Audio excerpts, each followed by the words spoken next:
phonetics.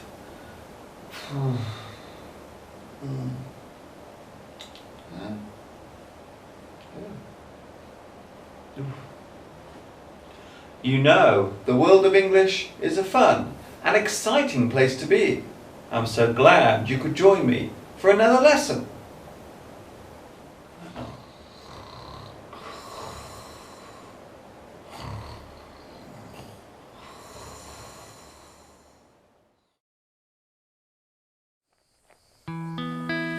Hi everybody, this is Mr. Duncan. How are you today? Are you okay? I hope so. Are you happy? I hope so. Here I am on my summer holiday, taking in the sights and sounds of Turkey. In today's lesson, we will take a look at words and sentences connected with and relating to going on holiday. Welcome to Turkey.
Turkey is a country that covers a large area of land known as the Anatolian Peninsula. It sits precariously on the Europe-Asia border and not too far away from the Middle East, which frequently causes confusion over where the country actually is. The place I'm staying at is on a small island off the southwest coast called Chevalier.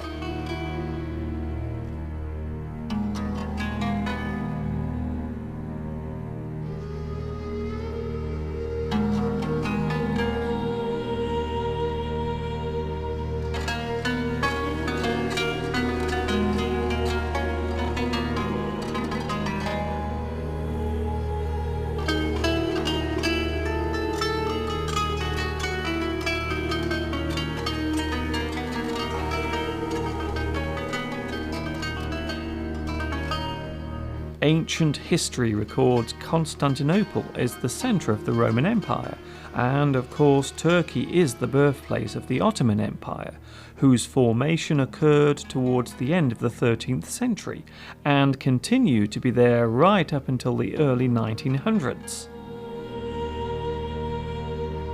The recent history of Turkey has been a traumatic one, with a military coup, the division of land between Greece, and civil war creating many problems, especially during the 1970s and early 1980s. Tragedy hit this nation in 1999 when a tremendous earthquake struck, with devastating consequences.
They say that to truly get away from it all, you must first place yourself as far away from all the familiar features of your everyday life.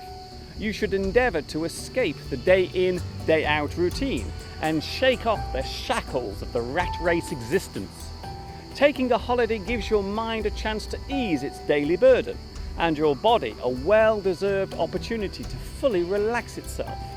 Oh yes, we all need a holiday, a break, a getaway, a vacation, a change of scenery.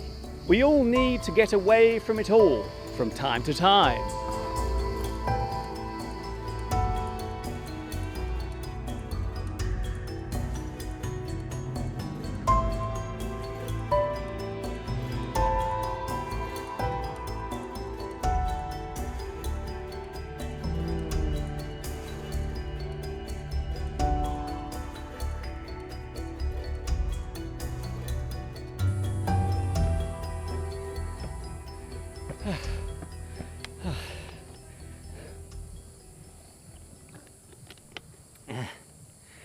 Whew. I didn't realise it could get so hot here in Turkey. It must be at least 39 degrees at the moment.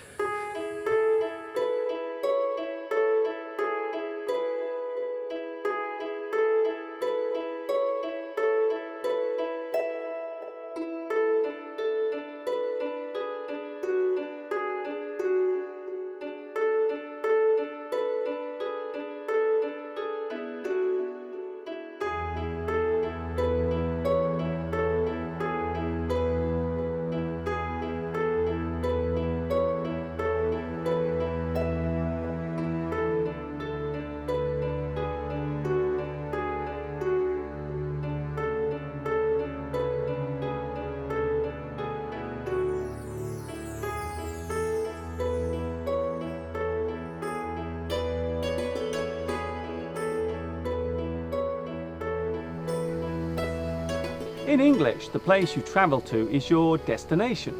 You set off from your home and travel to another place. You make a journey. You go on a trip. You take a vacation. You go on holiday. The average holiday lasts for about 2 weeks. This is more common if the journey taken to get there is a long one. The slowest form of long-distance travel is by sea.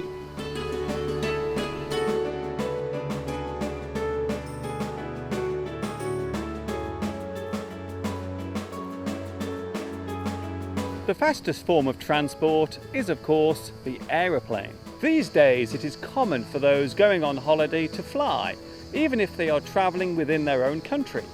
City hopping by plane is normal across both Europe and the United States. A short flight is referred to as short haul, while a long flight is often referred to as long haul.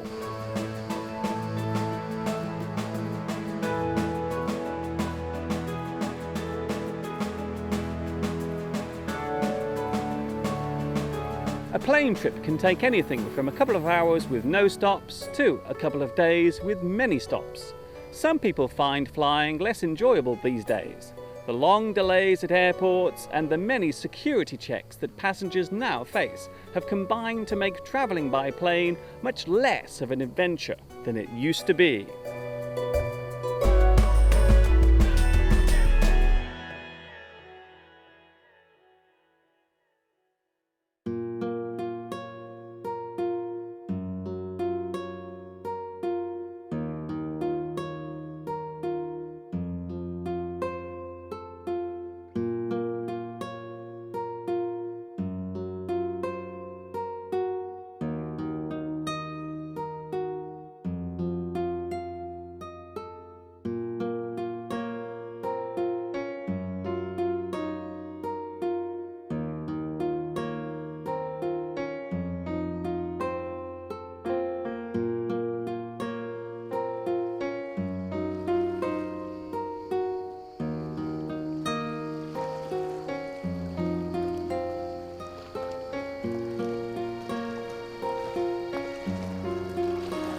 For most people, summer is the time for taking a holiday. Some will stay in their own country and take a domestic holiday, while others will take a long trip to another country. They will go abroad. They will travel overseas. A person may travel just a few miles to a nearby country, or they might decide to travel to a completely different part of the world, thousands of miles away.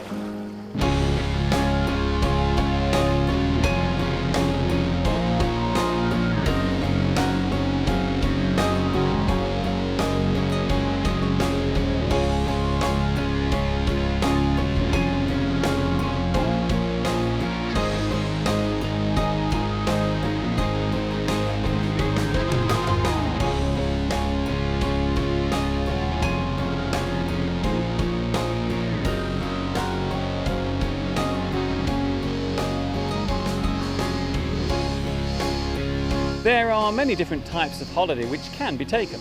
The choice is yours. From relaxing getaway from it all beach holidays, where you simply spend the time doing as little as possible, right up to the wild adventure holidays, where you spend most of the time exploring the sights and taking in the sounds. The adventures can be on land or water, high up in the air, or even deep down at the bottom of the sea.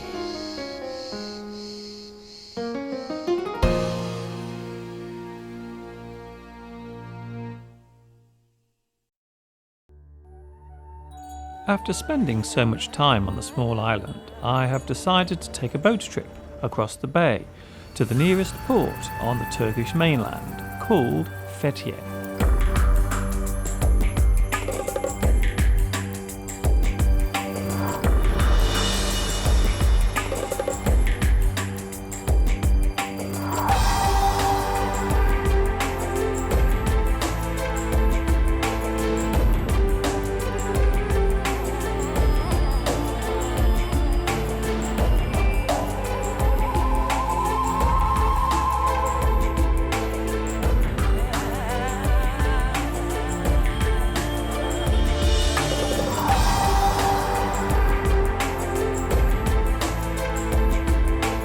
There is nothing like the feeling of being on a boat, especially one so small.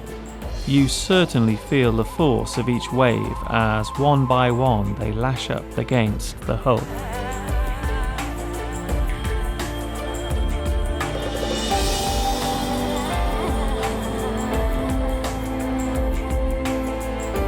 I'm not a big fan of being on water. However, for some reason, today I do not seem too worried.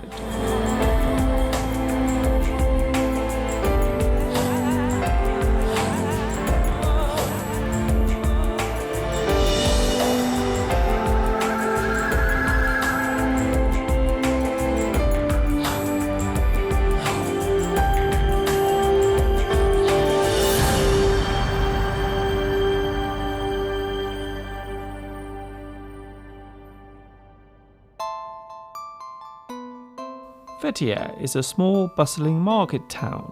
It serves as the main commercial centre for this particular region on the southeast corner of the Gulf.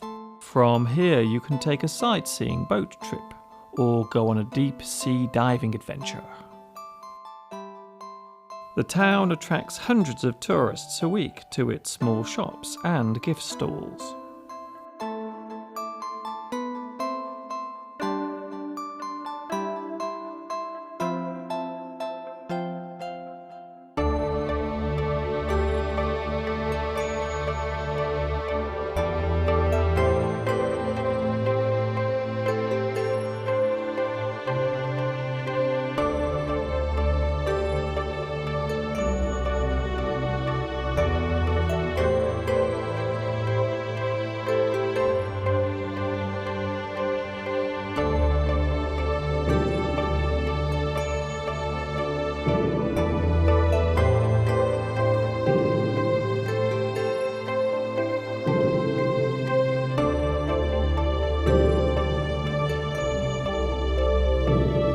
Despite the mass attraction, Fethiye does not feel like a tourist trap. The laid-back feel of the town gives you a real sense of the nature of the Turkish people.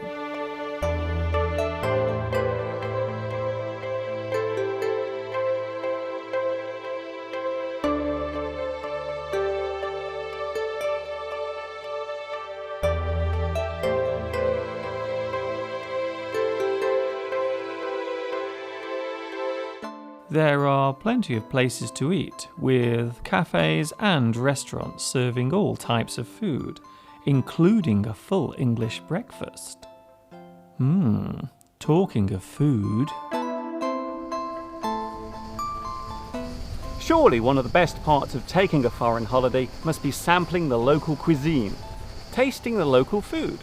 Each country tends to have its own speciality dishes.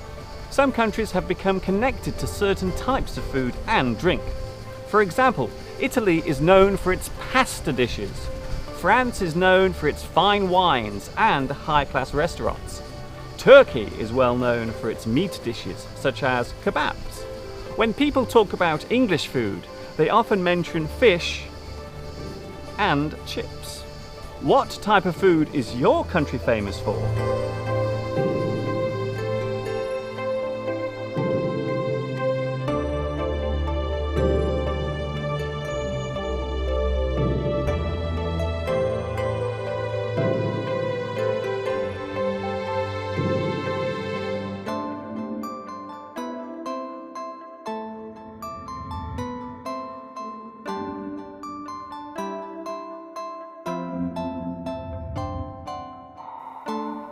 It is worth noting that there is a very large population of British people living here in the southwest of Turkey.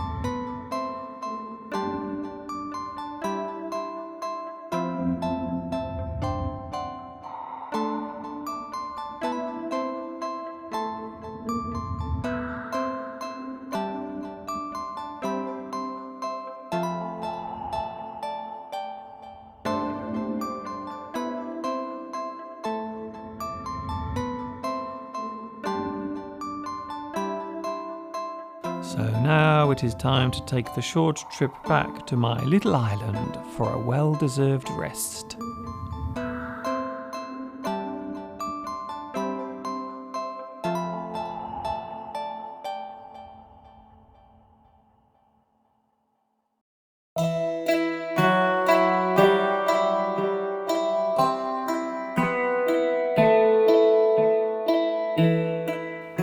It would be unfair to talk about travel without mentioning its impact on the environment. Turkey is a relative newcomer to the mass tourist industry, and because of this, it has not yet been spoiled by the development connected with this particular market.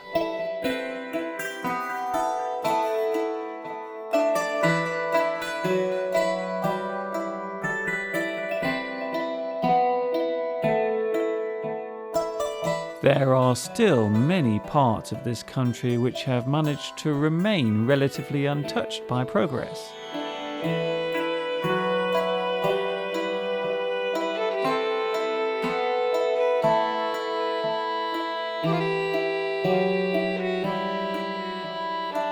However, the small island I'm staying on is now beginning to show signs of the demand for places to stay. New developments are starting to spring up in and around this area.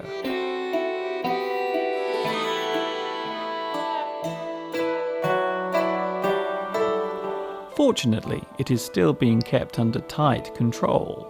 So, for the time being, many parts of southern Turkey remain relatively unspoiled.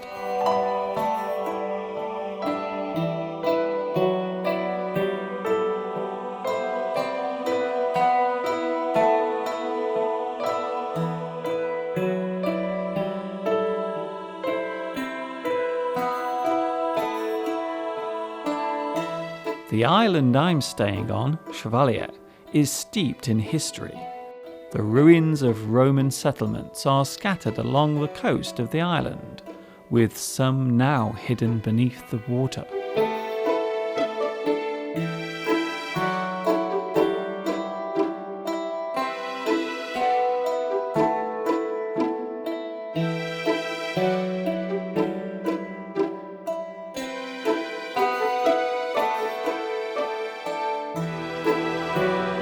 Here we see an excavation site. Archaeologists are in the process of uncovering the remains of just such a Roman dwelling.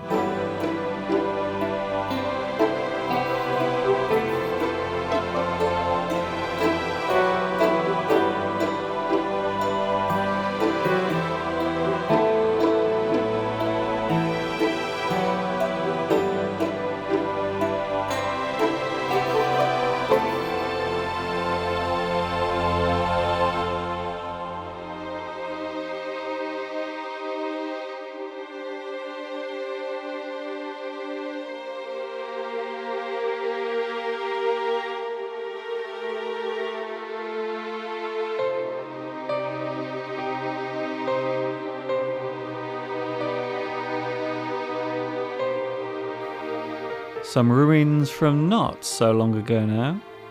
A disused restaurant now sits derelict.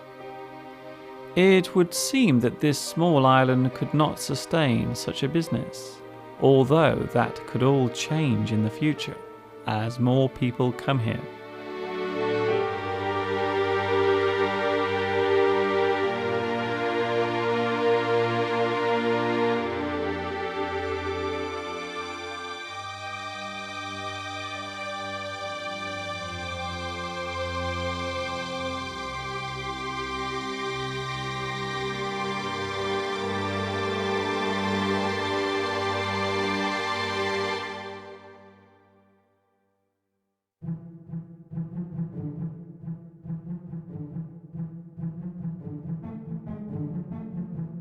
There is one thing you cannot do much about on holiday, and that is the weather.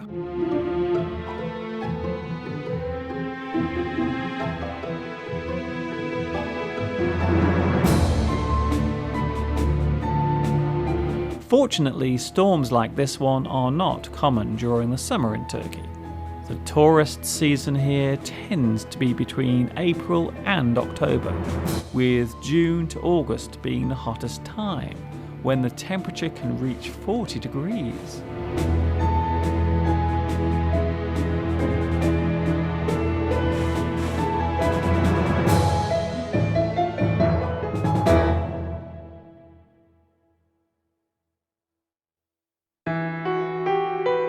Some fascinating facts about Turkey. Turkey borders 3 major seas: the Black Sea, the Mediterranean, and the Aegean. Turkey is the birthplace of the legendary King Midas, whose Midas touch turned everything into gold.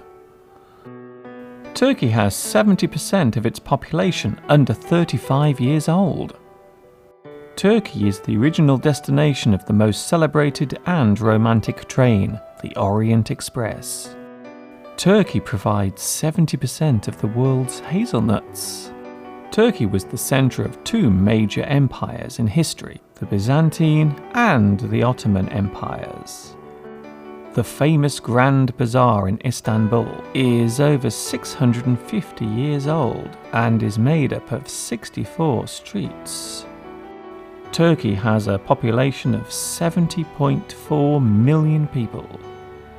Many words in the English language come from Turkish, including turquoise, parchment, yogurt, meander, angora, kismet, kilim, and chock-a-block. Istanbul is ranked as the 18th most expensive city in the world to live in. Turkey was where the cherry was first found by the Romans, who then planted it across the world. Turkey was the country that first introduced tulips to Holland in the 16th century.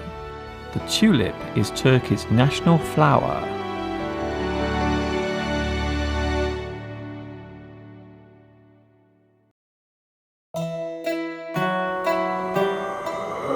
The benevolent eye. One of the most well-known superstitions in Turkey is the all-seeing benevolent eye, which is said to ward off the evil intentions and negative thoughts of the so-called evil eye. The benevolent eye can be seen everywhere around Turkey. A person may wear one as a pendant, or put it above the doorway of a room, or have one displayed at the front of their home. The benevolent eye is believed to ward off all evil intentions.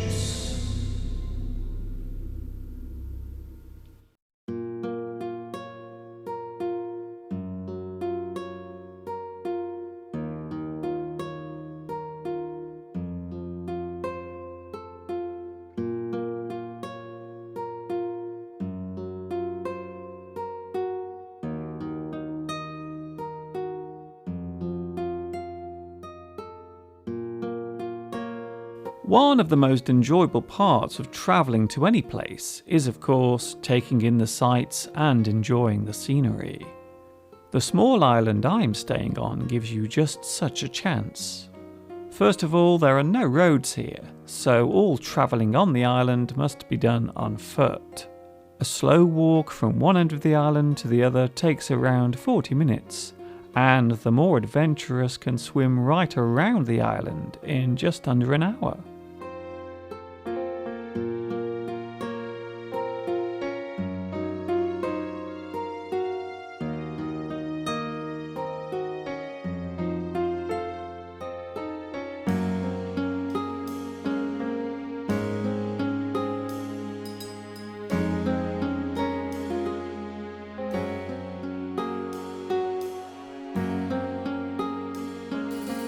From here you can see some of the small villas which have been built. The first modern buildings on the island were constructed here around the mid-1990s.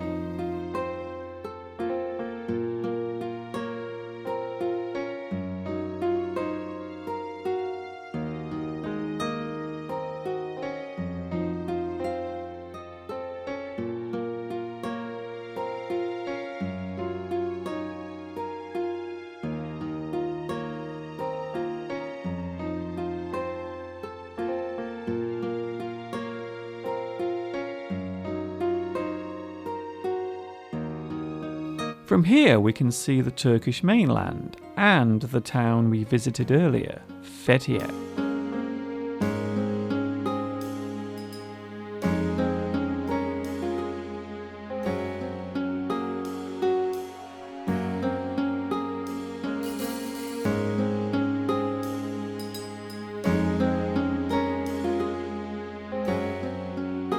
One of the best parts of staying on an island of this size must be the feeling of seclusion it gives you.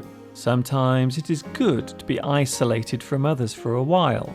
It gives you time to reflect on things you would otherwise not have the chance to consider.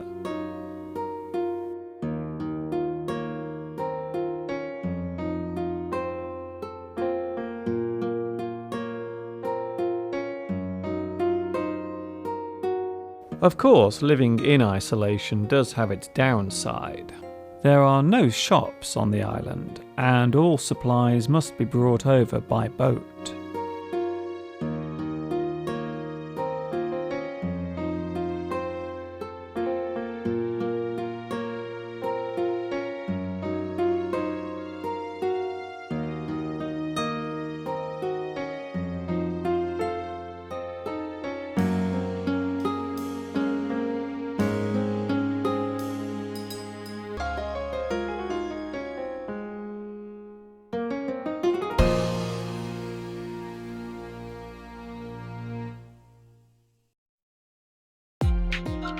Surely the most important part of any holiday must be the accommodation.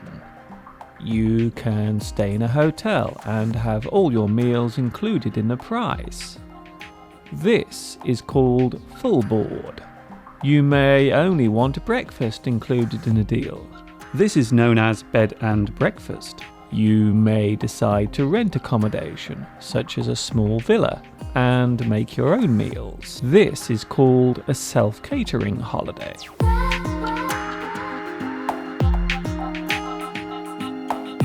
The hotel I'm staying at has a nice pool to relax by.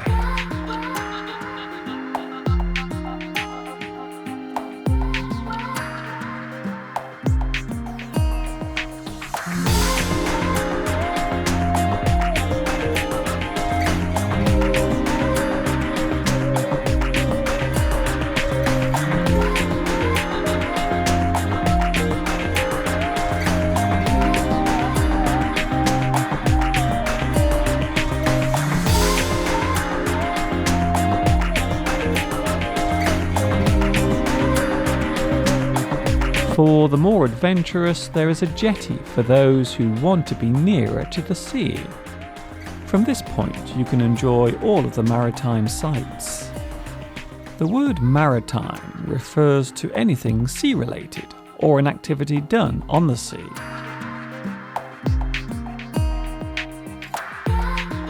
Marine is also a word relating to the sea.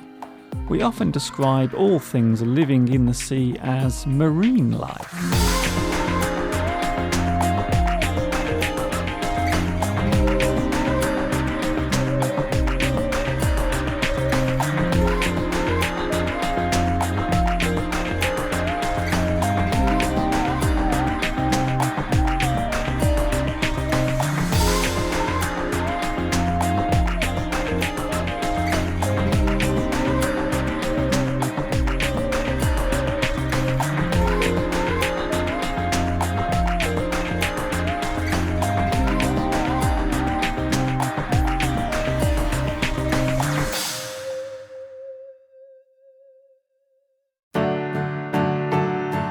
Our time here in Turkey is coming to a close, so let us take one last look around the area I've been staying in.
I hope you have enjoyed my special holiday lesson, all the way from Turkey. Take care until we meet again and enjoy your next holiday wherever you are in the world. This is Mr. Duncan in Turkey saying thank you for watching me teaching you. And of course, ta-ta for now.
Thank you, I'm going now. I have to go that way. Should I follow you? No, you stay there and guard the boat.